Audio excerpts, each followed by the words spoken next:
জীবনের প্রতিকূলতাকে একটু সামলে উঠে আবার আমার কাজে ফেরার চেষ্টা।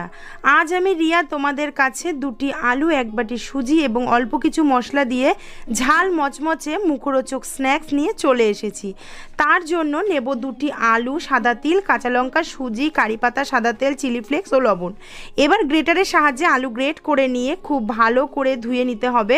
জল দিয়ে ভিজিয়ে রাখবো কিছুক্ষণ।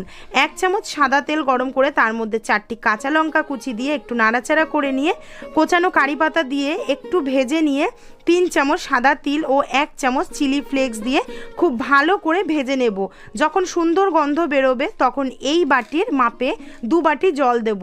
জল ফুটে উঠলেই 1 চামচ লবণ ও 1 চামচ চিনি দেব। জল টকবক করে ফুটে উঠলেই ভেজানো গ্রেট করা আলু খুব ভালো করে ছেঁকে নিয়ে দিয়ে দেবো ফুটন্ত জলে। আধা সেদ্ধ করে তার মধ্যে দিয়ে দেবো 1 বাটি সুজি। খুব ভালো করে নাড়াচাড়া করে একটি ডো তৈরি